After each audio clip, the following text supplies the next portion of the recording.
With June ending and July ongoing, Tesla China is ramping up new record sales.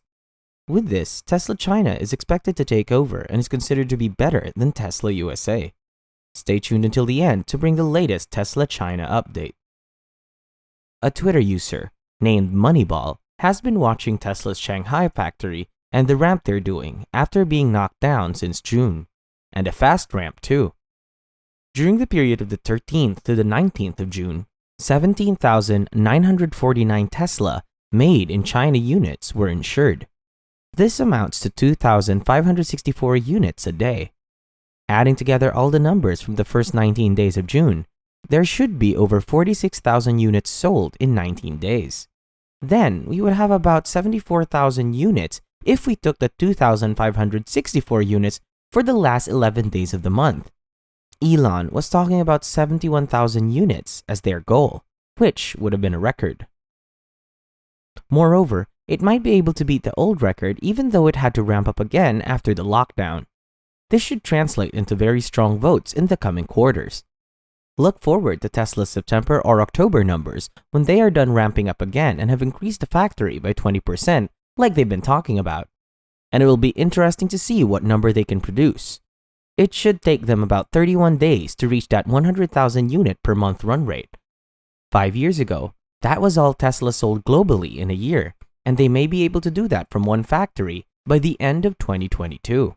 Giga Shanghai also plans to have a white blackout from July 1st to the 4th for capacity upgrades, according to a leaked email. This is probably the last part of the 20% increase in the production capacity of Tesla's Shanghai factory. So the company should be fully ramped up by the end of the third quarter. The first 12 days of June saw SIAC and Volkswagen sell approximately 947 ID4Xs, which puts Tesla's numbers into perspective. The company should be able to sell close to 2,500 units if they keep up the pace.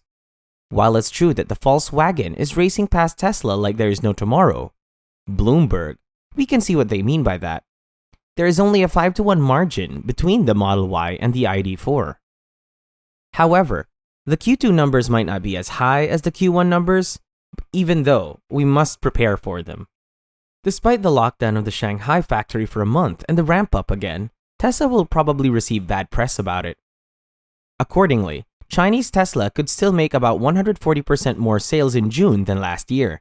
It is certainly impressive regardless, but Tesla is not the only company doing well in China in June. A record high was expected to be reached by Chinese new energy vehicles in June as well, according to CITIC Securities. So it was expected that China's new energy vehicle sales will reach 543 to 553,000 units in June. Is it possible for them to set a new record? You'll find out about it in a little while. According to the CITIC Securities forecast, Chinese new entry vehicle sales will reach another record in June, surpassing the previous record of 505,000 units set in December. BYD is expected to sell 140 units, including hybrids, while Tesla may deliver as many as 87,000 units. In this case, that would be much higher than what we discussed previously and would certainly be a big surprise.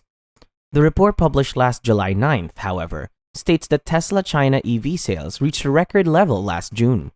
At the end of June, Tesla had shipped over 905,000 units wholesale from the Tesla Gigafactory 3, including 606,000 in the past 12 months, according to the CPCA. While Tesla Model S delivery began in 2012, it made history that year by winning the Motor Trend's Car of the Year award for its first all-electric vehicle. In addition, it won the Automobile of the Year award from Automobiles magazine.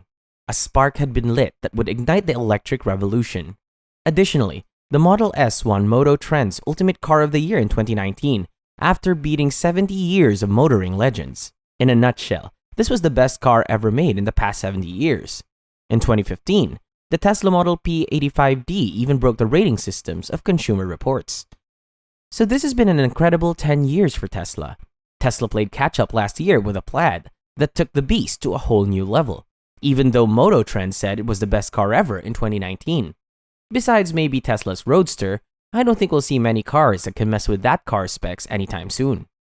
In contrast, The Tesla Model S Plaid has now become the quickest production car in the world and has surpassed every multi-million-dollar ICE supercar on the planet. This prompted companies like Lamborghini to say that they don't care about acceleration anymore. That's because they can't compete with a $140,000 four-door family sedan. Then, Tesla's Model S gave it a hard time with the ICE car and began the EV revolution and the end of an ICE age. The competition was also discussed during Elon's interview with Bloomberg in Qatar this week. In addition, they heard that Volkswagen might win in 2024, although Elon pointed out it was Bloomberg who said this. Bloomberg predicted something ridiculous, and Elon doesn't believe in Bloomberg's protection. However, Bloomberg has repeatedly demonstrated that it doesn't understand disruption. In 2040, they expect that EVs will account for only 35% of the total car market. Probably the same thing will happen as when Bloomberg predicted the iPhone to be merely a luxury bubble. In 2007, according to Matthew Lin, the iPhone is less relevant in terms of influencing the industry. He also wrote that Nokia and Motorola, the biggest mobile phone manufacturers, will not be fretting over the new threat as a result of this announcement. But they should have. Currently, Apple accounts for about 80% of the profits in the smartphone industry. Therefore, I rarely believe the predictions coming out of Bloomberg, as they are usually wrong in the case of disruptive technologies. Aside from this, Texas plans to expand its electric vehicle charger network. Every month, hundreds of companies build thousands of charging stalls, so there is no need to worry about EV charging infrastructure. Then, Tesla's vehicles have already supercharged over 700 times in June alone. Nevertheless, the government and the state are also going to support the UK in focusing more on EV charges rather than incentives for electric vehicles. The state of Texas just revealed plans for a massive expansion of its changing infrastructure. The Texas Department of Transportation has set aside $408 million over the next 5 years for its electric vehicle charging infrastructure. In addition to building charging infrastructure along major interstate routes, the state will also construct charging stations every 50 miles. In the plan, several key components of the infrastructures will be installed, including energy storage and/or solar generation, to ease grid demand. The installation of storage and solar along with the charging station will become the norm, so they won't hurt the grid but help it out. So it's great to see that Texas is already considering this, with chargers planned with a 150 kilowatt charge rate and multiple bays per station. What a great idea, huh? Still, they are putting up 150 kilowatt charging hours and not 50 kilowatt charging. So 300 kilowatts would have been better for future-proofing. What are your thoughts on this? Let us know in the comments, and don't forget to subscribe to Tesla Era and like this video as well.